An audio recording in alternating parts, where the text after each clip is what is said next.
ঘটনা যা ঘটবে রাজপথে পুলিশকে বলবে তোমরা এটা থামাও, আবার পুলিশ যদি থামাইতে যায় কিছু ঘটনা ঘটে তাহলে বলবে পুলিশের সব দোষ। এখন মিলিটারি রাস্তায় আছে যারা আমাদের সার্বভৌমত্বের প্রতীক, এখন আবার বলা শুরু করতেছে মিলিটারির সব দোষ। এবং এই ছেলে পেলেরা এই দেশের স্বাধীনতা সার্বভৌমত্বের প্রশ্নে মিলিটারিকে যেভাবে তারা প্রশ্নবিদ্ধ করছে, যেভাবে গালাগালি করতে, আজকেও শুনলাম তারা যে গালাগালি করলো মিলিটারি থাকার দরকার কি, দেখে দিব মারিয়ে ফেলবো, তাইলে মিলিটারি নামাইছেন কেন? ইউনূস সাহেবকে যদি আমি প্রশ্ন করতে চাই, রাষ্ট্রের সর্বোচ্চ নিরাপত্তা যাদের উপরে রাষ্ট্রের সার্বভৌমত্ব নির্ভর করে সেই সেনাবাহিনীকে আপনারা রাজপথে নামাইছেন কেন? যদি নামাই থাকে তাহলে তাদের অ্যাকশনকে আপনারা আবার মন্ত্রীরা আবার স্টেটমেন্ট দিয়া ঘৃণা প্রকাশ করে কেন, বিচার দাবি করে কেন? যে দেশের আইনমন্ত্রী পুলিশ এবং মিলিটারি অ্যাকশনের উপরে স্টেটমেন্ট করে এদের বিরুদ্ধে, এটা তো একটা আমি দুনিয়াতে দেখি নাই। সেটা সে স্টেটমেন্ট করবে কিন্তু সে তো বিচার করবে, সে তো বলবে যে ইয়েস আমরা বিচার করতেছি, মিলিটারি এবং পুলিশ এটা অন্যায় করছে, কাজে তাদেরকে রাজপথ থেকে তুলে নিলাম এবং তাদের নামে আমরা মামলা শুরু করলাম বা তাদের নামে অ্যাকশন নেওয়া শুরু করলাম। এই যে এক ধরনের প্রহসন চলছে দেশে, আইনের নামে প্রহসন, বিচারের নামে প্রহসন, আইন শৃঙ্খলার নামে প্রহসন, এটার সমস্ত দায়ী হইল পুলিশ। আর পুলিশ হইল এখন এমন, এরা হলো অর্ধমৃত। 50% পুলিশ কাজ করে, 50% করে না। কেন করে না? এরা জানে যে কাজ করলে পরে মার খামু, মোড়া খামু, মারা যামু, কিন্তু আমরা বিচার পাবো না, কারণ পুলিশ হত্যার কোনো বিচার নাই, কারণ পুলিশ কোনো মানুষের পর্যায়ে করে না। আমাদের দেশে ঠাট্টা মশকরা করে একটা কথা বলে, ওই 2 জন মানুষ মারা গেছে আর একজন পুলিশ মারা গেছে। পুলিশ আজকে এইরকম হয়ে গেছে, তার মায়ের চোখের পানির কোনো দাম নাই, তার সন্তান এতিম হইলেও তার দুঃখের কোনো দাম কেউ কোনদিন, দুঃখের কোনো হিসাব কেউ কোনদিন নেয় না। এবং এটা শুরু হয়েছে 5ই আগস্টে পুলিশ হত্যার, 5ই আগস্টের ঘটনায় পুলিশের মৃত্যুর পক্ষ থেকে। পুলিশের অনেক দোষ আছে, তাদের বিচার হোক, কিন্তু নিরপরাধ পুলিশ যদি মারা গিয়ে থাকে তারা বিচার পাবে না। ও যারা মারছে তারা ইন্ডেমনিটি পাওয়া যাবে, পুলিশ হত্যার কোনো বিচার হবে না। সেই কারণে পুলিশ সমস্ত ব্যাপারে এখন ইনডিফারেন্ট থাকে এবং ভীত থাকে, এবং ভীত থাকে বলেই এই দেশের আইন শৃঙ্খলা পরিস্থিতি ঠিক হচ্ছে না। এটা হলো 1। 2 নম্বর হলো মালিক যিনি ইউনূস সাহেব এবং তার সরকার, উনিই চায় দেশটা এরকমই থাকুক, গন্ডগোল লাগুক, সকালবেলা বিকালবেলা আবার একটু শান্ত হোক, আবার রাতের বেলায় আবার একটা মব জাস্টিস হোক। এইভাবে থাকলেই এই দেশে নির্বাচনের পরিবেশ কোনোদিন সৃষ্টি হবে না। আর নির্বাচনের পরিবেশ সৃষ্টি না হলে দীর্ঘদিন তারা বিনা নির্বাচনে ক্ষমতায় থাকতে পারবে। এই যে লাভ এবং লোভ, এই যে ক্ষমতার অফুরন্ত পিপাসা, সেই পিপাসাকে করার জন্য, বাস্তবায়ন করার জন্য ইউনূস সাহেব বা সরকার এই গন্ডগোলগুলো বিভিন্ন কর্নারের উৎসাহে, আমি তো জানি না সেই কর্নার কত আছে, তাদের হাতে তো সব আছে, তারা এটা লাগিয়ে রাখে। কারণ এই সরকারটা আমার কাছে খুব মারাত্মক ভাবে মনে হচ্ছে, এবং আমি এটা বিশ্বাস করি এই সরকারটা হলো আন্তর্জাতিক ষড়যন্ত্রের মাধ্যমে প্রতিষ্ঠিত একটা সরকার, যে সরকারের মূল সিদ্ধান্ত ইউনূস সাহেবের পরে আর উপদেষ্টারা নেয় না। যদিও ওই যে আরেকজন আছে, তার চেহারাটা এখন আর চিনি না আমি, তার নাম হলো আসিফ নজরুল, পারে উনি না, আবার দেখতে আসে উনি, আবার উনার নামে ভুয়া স্লোগান হয়, উনি আবার 9 ঘন্টা বন্দি থাকে, লাজ লজ্জা অপমান ভয় কিছুই নাই। কিন্তু ওই আইন উপদেষ্টা আর অন্য কোন উপদেষ্টারা তেমন জানেই না, আর জানে ওই 2টা ছেলে, একজনের নাম আসিফ ভুইয়া নাকি কি ভুইয়া, সজীব ভুইয়া, আরেকজনের নাম মাহফুজ আলম। এরা আল্লাহ জানে এদের ক্ষমতা কত এবং এরা কোন পথে তাদের ক্ষমতাকে ব্যবহার করে। কাজে আমি মনে করি এই সরকার হইল আন্তর্জাতিক ষড়যন্ত্রের বলয়ের সরকার। তারাই ষড়যন্ত্র করে বাংলাদেশটাকে এমন একটা অবস্থানে নিয়ে আসছে যেখানে কোনো আইন নাই, যেখানে কোনো আইন শৃঙ্খলা নাই, যেখানে কোনো কারো আইনগত ক্ষমতার কোনো নির্ধারিত সীমানা নাই, যেখানে আইন নাই, আদালত নাই, বিচার নাই, কিচ্ছুই নাই। এই দেশ যেভাবে চলছে পৃথিবীর কোন দেশ আমি বললাম এইভাবে চলে না, এত অনিশ্চিত দেশ এটা হয়েছে। সেই কারণে এখানে এইসব কাজগুলা হচ্ছে। তবে আমি একটা জিনিস অবশ্যই বলবো, নুরুল হক নুরের উপরে এতটা আক্রমণ না করলে হতো বোধহয়, কারণ আর্মি এবং পুলিশ যেহেতু ছিল তারা তাদেরকে গ্রেপ্তার করে নিয়ে যেতে পারত। কিন্তু তার এই ধরনের আহত হওয়ার ব্যাপারে আমি দুঃখ প্রকাশ করছি। এটা সত্য, আমি দুঃখ প্রকাশ করি। একজন রাজনৈতিক নেতাকে করে পিঠের কোমর ভেঙে ফেলা, মাজার কোমর ভেঙে দেওয়া উচিত না, আমি এটা মনে করি। তবে এটা মনে করি প্রত্যেক মানুষের, প্রত্যেক দলের যদি জাতীয় পার্টিকে নিষিদ্ধ না করা পর্যন্ত সে তো তার রাজনৈতিক কর্মকাণ্ড চালিয়ে যেতেই পারে। এবং এই কারণে প্রতিদিন গিয়ে তার অফিস কেন আক্রমণ করতে হবে, সরকারের কাছে দাবি করতে হবে, যমুনাতে গিয়ে যে আপনি যেমন বা শাহবাগে গিয়ে যেমন দাবি করে আওয়ামী লীগ বন্ধ করছে, তাদের জন্য তো শাহবাগ আছে, শাহবাগে গিয়ে দাবি করে জাতীয় পার্টি বন্ধ করে দিলেই হয়। এটার পক্ষে বিপক্ষে আমি কোনো কথা বলবো, কিন্তু একজনের অফিস আক্রমণ করে সেই অফিস পুরাই দিতে হবে, ওই একটা অফিস দখল করে ফেলতে হবে এবং সেই অফিসে আবার অন্য ব্যানার টানা দিতে হবে। এই যে অপসংস্কৃতি চলছে, এই যে অপরাধ চলছে, এই যে অন্যায় চলছে, এইটা থেকে আমাদের বিরত থাকা উচিত বলে মনে করি। এবং কবে হবে এটা আমি জানি না। এই ঘটনাটা ঘটছে পরশুদিন। আমার মনে হয় না ভারত উপমহাদেশে এই ধরনের জঘন্যতম বেআইনি ঘটনা কোথাও ঘটেছে। আমি নিজে অবশ্য শিকার হয়েছি, মব জাস্টিসের শিকার বা মব কি, আমার ভাই সুন্দর ভাষা বললেন, বগের মুল্লুকের শিকার আর কি। সেই শিকার আমি হয়েছি। 25 তারিখ 26 তারিখে আমার বাসার সামনে এসেছিল, তারা অনেক জঘন্য কাজ করেছে। আইন শৃঙ্খলা রক্ষাকারী বাহিনী আমি অনেক ধন্যবাদ দিব, খুব ভালো কাজ করছে পুলিশ এবং সেনাবাহিনী আমাদের। তারা হলে আমি সেদিন রক্ষা পেতাম না, আমি যে বাসায় বা যেখানে থাকি আমরা সেদিন রক্ষা পেতাম। তারা ভালো কাজ করছে, কিন্তু আইন শৃঙ্খলা বাহিনীকে, সামরিক বাহিনী এবং পুলিশকে যখন নিজেদের কাজে লাগানো হয় এবং তাদেরকে যখন ব্যবহার করা হয় যারা মুক্তিযুদ্ধের পক্ষে কথা বলার জন্য ৭১-এর মঞ্চের মাধ্যমে যারা অফিসিয়ালি মানে রিপোর্টার্স ইউনিটি অফিস ভাড়া নিয়ে রিপোর্টার্স ইউনিটির কমিটির নিয়মিত মানে কি বলবো পারমিশনে, অনুমতি নিয়ে মিটিং করলো, কিন্তু আমি দেখলাম শুনছি পরে নাকি অনেক পরে একটা বিবৃতি তারা দিয়েছে রিপোর্টিং ইউনিটি কমিটি, কিন্তু তাদের প্রথমেই দাঁড়ানো উচিত ছিল যে আমরা এটা পারমিশন দিয়েছি, এখানে এসে তোমরা এইসব মব করতে পারবা না। এবং আমি আজকে খবর নিয়েছি যারা এইসব কাজ করেছে তারা ওই মতিঝিল এলাকা থেকে ধরে সেগুন বাজার এলাকা পর্যন্ত ওই মব জাস্টিসের যে রাস্তার ছেলে পেলেরা এবং তাদের নেতৃত্ব দিয়েছে শিবির জামাতের লোকেরা। আমার কাছে মনে হয়েছে আমার চোখটা অন্ধ হয়ে গেলে ভালো হতো, যেভাবে লতিফ সিদ্দিকীকে অপমান করা হয়েছে, 87 বছরের লতিফ সিদ্দিকী, মুক্তিযুদ্ধের প্রধান সংগঠক টাঙ্গাইলের লতিফ সিদ্দিকী, যেভাবে মঞ্জুরুল আলম পান্না সাংবাদিককে যেভাবে হেনস্থা করা হয়েছে, গায়ে হাত দিবে, পিটিয়ে মেরে ফেলবে, ভয়ে ভয়ে চিৎকার করে কার্জন সাহেব বলতেছিলেন। আমি বিশ্ববিদ্যালয়ের প্রফেসর, ঢাকা বিশ্ববিদ্যালয়ের প্রফেসর, তারপরে যেভাবে তাকে হেনস্থা করা হয়েছে।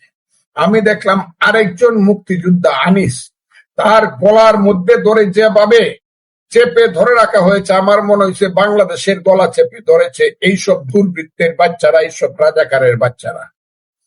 এখন পুলিশ এসে করলো কি, পুলিশকে দিয়ে এই সরকার কি করালো, পুলিশকে দিয়ে এই সরকার এদেরকে অ্যারেস্ট করে নিয়ে গেল এবং এদের নামে সন্ত্রাস বিরোধী আইনে মামলা দিয়ে গেল এবং এদেরকে লতিফ সিদ্দিকী সহ অন্যদেরকে জেলে পাঠায়। আমার কথাগুলা খুব বোঝার চেষ্টা করেন, এটা একটা দেশ কিনা। আর যারা এইসব রাজাকারের বাচ্চারা, আলবদরের বাচ্চারা যারা মুক্তিযোদ্ধাদেরকে অপমান করলো, তারা বুক ফুলিয়ে চলে গেল এবং তাদেরকে পুলিশ সেলিউট দিয়ে স্যার বলে বিদায় করল। তাহলে ওইখানে একরকম আর অন্যান্য জায়গাতে আরেক রকম।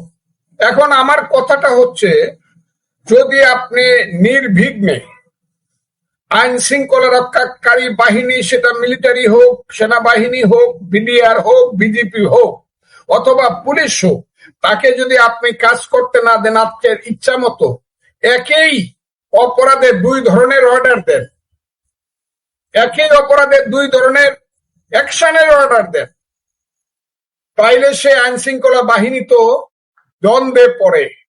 তারা তো মনে করে আমরা তো এখানে কেউ না, আমরা তো সরকারের ইচ্ছার অধীন চাকর, আইনের অধীন তো আমরা চাকর না। আর যেখানে তারা কর্মকাণ্ড করলে পরে হালকা পাতলা ভাবে মানে একটা মন্ত্রিসভা তার মন্ত্রিসভার মিটিং করে নিন্দা প্রকাশ করে, আমার কাছে এটা অবাক কাণ্ড। তাইলে পুলিশ কার, মিলিটারি কার? বুঝলাম তার উপরে আক্রমণ হয়েছে, আমাদের নূরের উপরে আক্রমণ হয়েছে, আমি দুঃখিত, আমি তার জন্য সমবেদনা জানাই। কিন্তু এত আক্রমণ করলে না করলেও পারতো, কিন্তু যারা মারলো তারা তো আসল সরকারের আদেশেই মারছে। যে সরকারের আদেশের বাইরে কোনো কাজ আইন শৃঙ্খলা রক্ষাকারী বাহিনী করে না, যদিও করে সেটাও সরকারের দায়িত্ব।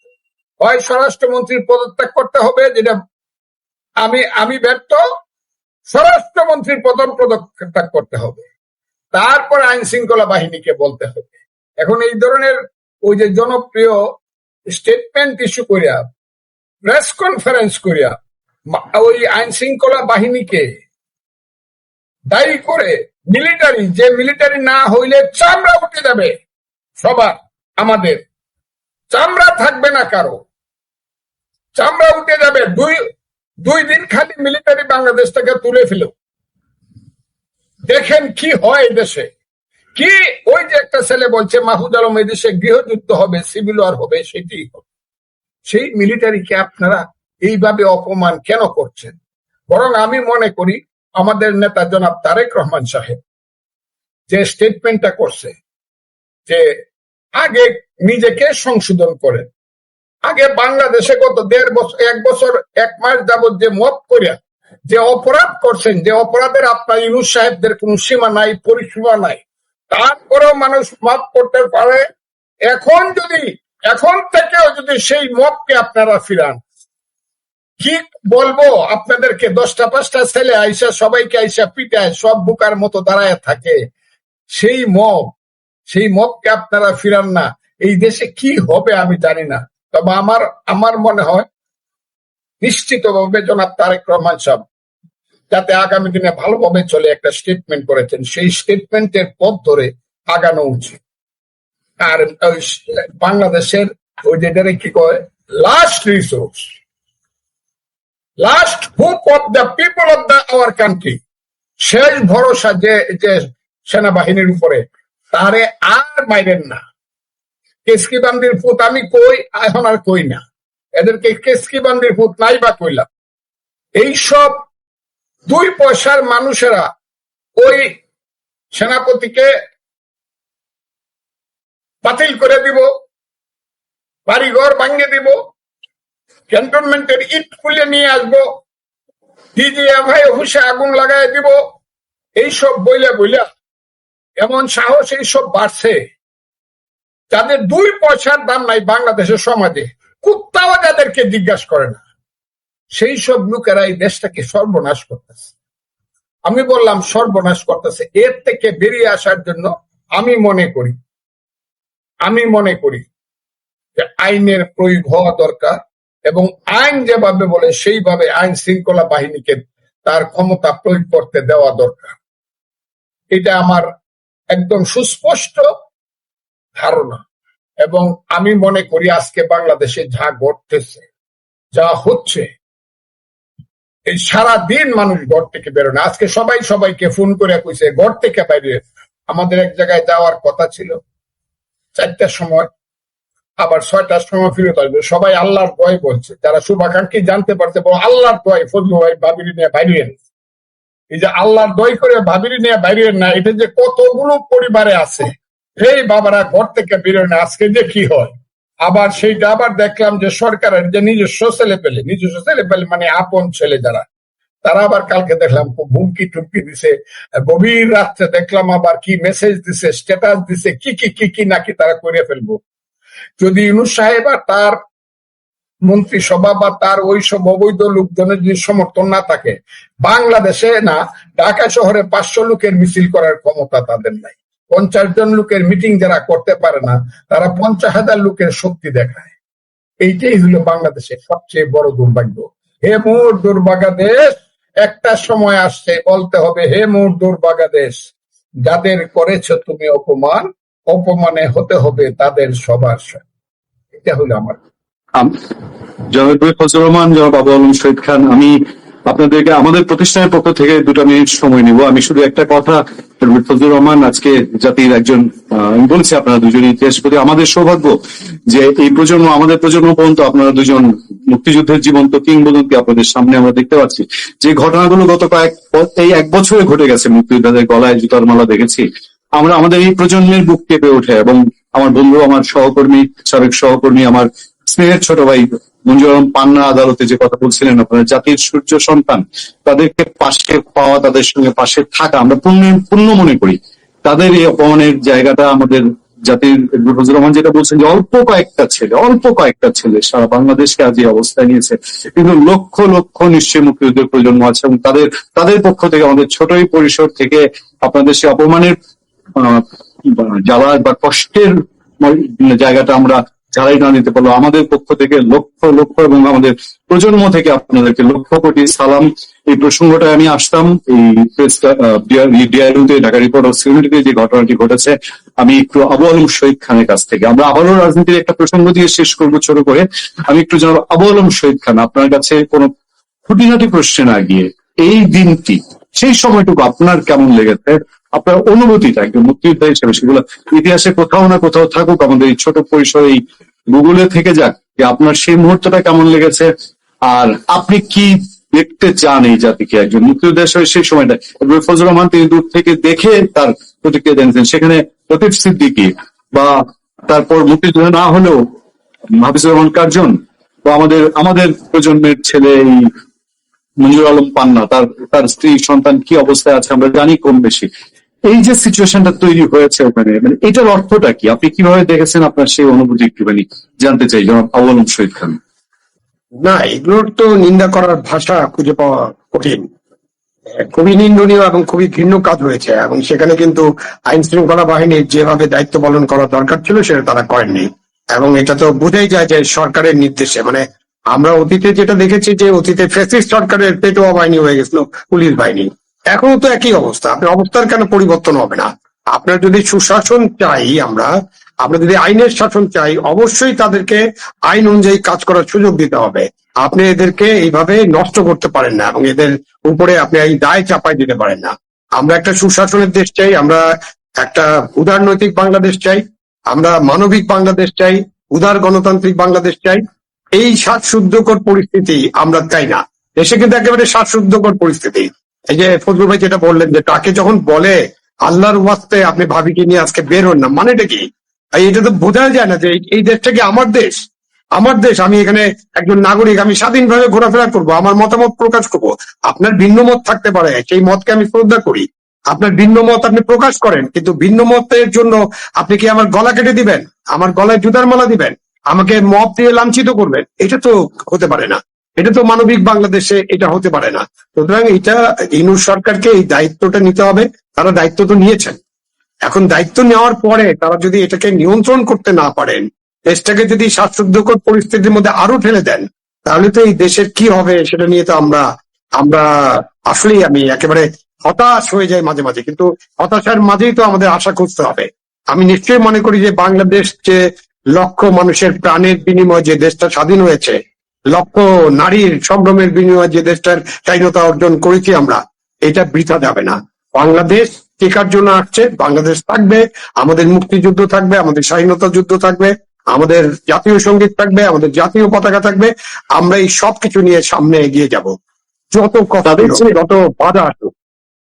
তাদের যে কথা বা অভিযোগ, যেটাই বলি বা যেটা রং লাগানো হচ্ছে, বলা হচ্ছে যে মানে আপনারা মুক্তিযোদ্ধারা যখন যেখানে গিয়ে মুখ খুলছেন, জনাব ফজলুর রহমান ওনার ক্ষেত্রে যেটা হয়েছে, উনি বেসিক্যালি মুক্তিযুদ্ধ বিরোধী শক্তির বিরুদ্ধে কথা বলেন, উনি মুক্তিযুদ্ধের পক্ষের কথা বলেন, আপনিও কথা বলেন। এবং এ ব্যাপারে আপনার কোনো ছাড় নেই, আপনি ক্লিয়ারলি বলেছেন। কিন্তু এটা বললেই বলা হচ্ছে যে তাহলে তাদের যে অভিযোগটা, যে এটার মধ্যে দিয়ে কি আসলে আওয়ামী লীগের সঙ্গে আপনাদের কোনো যোগাযোগ, মানে ধরেন গত 16-17 বছরে আমরা বিনা চ্যালেঞ্জে আমাদের সাংবাদিকতা, আমাদের তো লিখা কলমের কথা, আমরা অনিয়ম দুর্নীতি সেগুলোর বিরুদ্ধে যেখানেই প্রয়োজন হচ্ছে আমরা ন্যূনতম ছাড় দিইনি। আপনারা মুক্তিযোদ্ধারা, তিনি ছিলেন বিএনপির প্ল্যাটফর্মে, তার পক্ষে তো আওয়ামী লীগের মানে সুযোগ সুবিধা নেওয়ার কোনো উদাহরণ নাই, আপনার ক্ষেত্রে নাই। কিন্তু আপনারা এখন গিয়ে কোথাও কথা বলছেন আপনারা আওয়ামী লীগের আমাদের স্বাধীনতা যুদ্ধ একটা জনযুদ্ধ ছিল, এটা কোনো লিমিটেড কোম্পানির যুদ্ধ না, এটা কোনো দলের যুদ্ধ না, এটা একটা জনযুদ্ধ ছিল। এবং বাংলাদেশের 7 কোটি মানুষ এই যুদ্ধে অংশগ্রহণ করছে, কিছু মানুষ ছাড়া, যারা আমাদের হানাদার বাহিনীকে সাহায্য করেছে, যারা তাদেরকে সহযোগিতা করছে হত্যাতে, লুণ্ঠনে, ধর্ষণে, তারা ছাড়া বাংলাদেশের 7 কোটি মানুষ এদের পক্ষে ছিল। দেশের অভ্যন্তরে অনেক বাহিনী ছিল যারা দেশের মানুষের সাহায্য নিয়ে যুদ্ধটা করেছে। সুতরাং এই যুদ্ধ কারো কোনো দলের সম্পদ না, এই যুদ্ধ বাংলাদেশের মানুষের সম্পদ, 18 কোটি 20 কোটি মানুষের সম্পদ। এটাকে আপনি একটা দলের দিকে ঠেলে দিবেন এবং দলের সম্পদ এবং ওই দলের দ্বারা আপনি একটা কি করবেন, ট্যাগ লাগাই দিবেন, নো, এটা কোনোভাবেই গ্রহণ করা হবে না, গ্রহণযোগ্য নয়। তারা তো সেটাই বলছে যে আচ্ছা আপনারা এর আগে পর্যন্ত তারা যাই বলুক না কেন, তারা হচ্ছে ট্যাগ লাগানোর চেষ্টা করছে, তারা তাদের যে অতীত কর্মকাণ্ড সেটাকে মুছে ফেলার চেষ্টা করছে। তারা অতীতে যা করতে চেয়েছিল 71 মুক্তিযুদ্ধের সময় তাদের যা ভূমিকা ছিল এটা আমরা সবাই জানি, ওই ভূমিকায় তারা আছে এখন, তারা ওই ভূমিকা থেকে সরে আসেনি। সবশেষ তথ্য আমার কাছে যেটা এসছে, আমার স্ক্রিনে ভেসে উঠছে, আমার যারা সোর্স আছে মেসেজ দিচ্ছে যে জাতীয় পার্টি কেন্দ্রীয় অফিসে অলরেডি আগুন দেওয়া হয়েছে।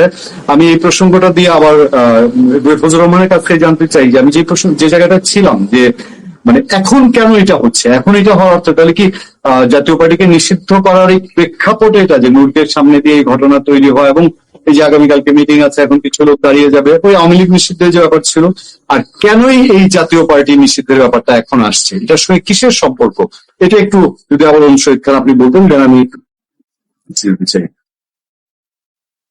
আপনাকে এখন একটা সম্পর্ক হতে পারে যে আমরা এখন একটা নির্বাচন যে সামনে আসছে এবং প্রধান উপদেষ্টা যে নির্বাচনের কথা ঘোষণা করেছেন, আজকে প্রেস উইং এর যে বক্তব্য সেখানে নির্বাচনের ব্যাপারটা বলা হয়েছে না, তারা নির্বাচন করতে চান। এখন এই নির্বাচনকে কেন্দ্র করে নির্বাচন থেকে ভন্ডুল করা, নির্বাচন পিছিয়ে দেওয়া, ডিলে করা, এটা নানান অভিসন্ধি আছে, তার মধ্যে এটা একটা হতে পারে এক নম্বর। 2 নম্বর হলো জাতীয় পার্টি যদি নির্বাচনে থাকে, তাদেরকে মানুষ কতটা পছন্দ করবে, তারা মানুষের ভোট কতটা পাবে, এটা ভাই নির্বাচনে তাদেরকে যেতে দেন, এখন আপনি তাদেরকে যেতে দেবেন না। তো শেষ পর্যন্ত এখন জাতীয় পার্টি যদি না থাকে, মানে যদি সরকার কি সিদ্ধান্ত নেবে আমরা তো জানি না। আওয়ামী লীগ নিষিদ্ধ, আওয়ামী লীগের ভোটাররা তো বাদ হয়ে গেল, জাতীয় পার্টি নিষিদ্ধ করেন, 14 দল নিষিদ্ধ করে, এরপরে তারা বলবে যে আমরাও নির্বাচনে যাব না, তো শুধু কি বিএনপি এবং তার সাথে যে দলগুলো আছে তাদের জোট, তারাই শুধু নির্বাচন করবে? মানে নির্বাচনটাকে একটা প্রশ্নবিদ্ধ করার জন্য এই কাজগুলো করা হচ্ছে। এখন এটা নিয়ে তো আরো অনেক বড় আলোচনা আছে, আলোচনা করতে হবে, আর আজকে এইটুক পর্যন্ত বলতে পারি আমি যে এগুলো হলো সব নির্বাচনকে কেন্দ্র করে ঘটানো হচ্ছে, পরিস্থিতি তৈরি করা হচ্ছে। এবং কি পরিস্থিতি তৈরি করা হচ্ছে, কেন তৈরি করা হচ্ছে, সেটা হয়তো আমরা একেবারে ভিতরে জানি না, বাট নিশ্চয়ই কিছু না কিছু তো ডিজাইন প্ল্যান আছে তাদের। আমি শেষ দিকে একটু জনাব ফজলুর রহমান আপনার কাছে যেতে চাই, বীর মুক্তিযোদ্ধা, যে এই যে দেশের সিচুয়েশন এখন, এই সিচুয়েশনে মানে এটা সমাধান কি আপনাদের কাছ থেকে, আপনারা যারা এখনো এই বাংলাদেশ সৃষ্টির সাথে জড়িত?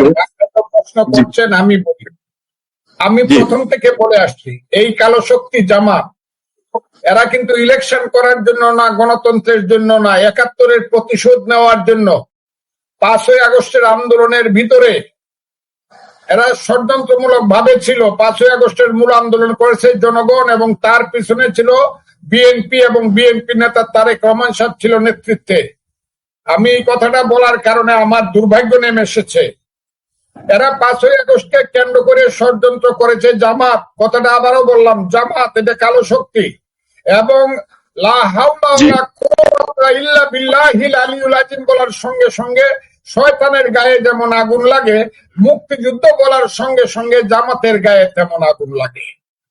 কাজেই যতদিন জামাত মানে শিওর হবে না যে মুক্তিযুদ্ধ নিঃশেষ হয়ে গেছে, ততদিন তারা এই দেশে ইলেকশন কিচ্ছুই করতে দিবে না। আগে তারা 71-কে শেষ করবে এবং বিএনপি কে বাধ্য করতে চাইবে যে আমাদের সাথে তোমরা রাজি হও, ৭১ এখন আর থাকবে না, কিন্তু তোমাদের আর আমাদের আমরা থাকবো। কিন্তু বিএনপি এই ব্যাপারে এই কারণে রাজি হতে পারবে না বা হবে না, কারণ বিএনপির প্রতিষ্ঠাতার নাম হলো শহীদ প্রেসিডেন্ট জিয়াউর রহমান, এবং মেজর জিয়া হিসেবে তিনি স্বাধীনতার একটা ঘোষণা দিয়েছিলেন 19৭১ সনের ২৭শে মার্চ। এবং বিএনপি দেশে এখন পর্যন্ত একটা হাত এমন ভাবে রেখে দিয়েছে শক্ত করে, যে কারণে সংবিধান ধ্বংস করতে পারছে না জামাত, যে কারণে এই দেশে এখন পর্যন্ত এই দেশটার নাম বাংলাদেশ রাখতে পারছে না। এইখানে বিএনপির অ্যাকশনের উপরে নির্ভর করবে এই দেশের জামাত কি করবে না করবে। কারণ বিএনপি একবার যদি বলে এনাফ ইজ এনাফ, জামাতকে যদি বলে এনাফ ইজ এনাফ, অনেক ধৈর্য ধরছে আপনারা আমাদের সাথে, আমাদের আস্তিনের নিচে ২০ বছর বাইচে গেছেন, এখন হয়েছেন মির্জাফরের সন্তান মোহাম্মদ আলী বেগ, ওই যে মোহাম্মদ বেগ হয়েছেন, এখন সাবধান। বিএনপি যদি এই কথাটা বলতে পারে, জামাত থেমে যাবে এবং এই দেশের সমস্ত নির্বাচনের পরিবেশ সৃষ্টি হবে। জামাত ইলেকশনে যাবে কি যাবে না, এরা যে এই জিনিসটা সৃষ্টি করছে এবং এই ধরনের একটা অন্ধকারের দিক সৃষ্টি করছে, ইলেকশন না গেলে ইলেকশন হবে না। এখন জাতীয় পার্টি আসবে ইলেকশনে, এই কারণে তাদের মধ্যে একটা শঙ্কা দেখা দিয়েছে। আরেকটা কথা আমি বলি, জামাত ইলেকশনে যদি বিএনপি তো ইলেকশনে আসলে, এইবার যদি আওয়ামী লীগও ইলেকশনে আসে, যেটা আসতে পারবে না, তারপরে বলি বিএনপি প্রথম ইলেকশনে অবশ্যই রাষ্ট্র ক্ষমতায় যাবে।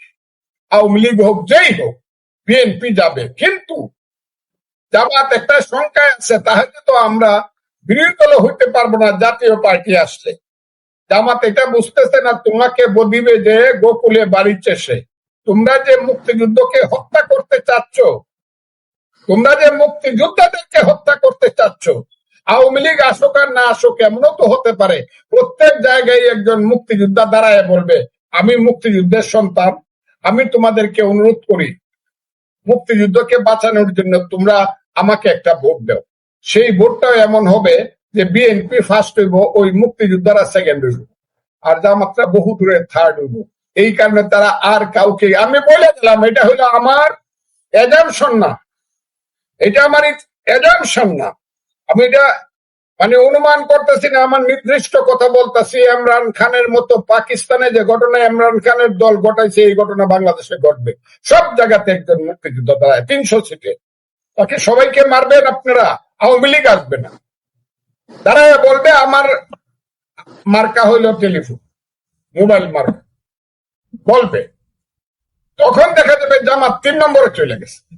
কাজে তারা কাউকে আসতে দেয় না, এবং ইলেকশনে তারা যতক্ষণ পর্যন্ত জামাত নিশ্চিত না হবে যে বিএনপি তাদেরকে ফেভার করিয়া কিছু সিট দিয়া তাদেরকে বিরোধী দলে না আনবে, অথবা তাদের সাথে সরকারে না আনবে, ততক্ষণ পর্যন্ত জামাত বলবে পিআর লাগবে, সিআর লাগবে, সিএস লাগবে, কাউলা লাগবে। আমরা যেহেতু মুসলমান, একটা করে বিয়া করছি, আমরা তো শরীয়তে 4টে বিয়া করতে পারি, আরো 3টে বিয়া করায় দিতে হইব, না হইলে আমরা ইলেকশনে যাব না। আর এই ছেলেরা বলবে কালো গায়ে দুধ দিবা, দুধ খাওয়ার বাকি দিবা, তা না হলে আমরা ইলেকশনে যাব না। এটা বলতে থাকবে, কিন্তু এটা দিছে। আর এইটার সমস্ত কিছুর মালিক হইল জনাব অধ্যাপক মোহাম্মদ ইউনূস।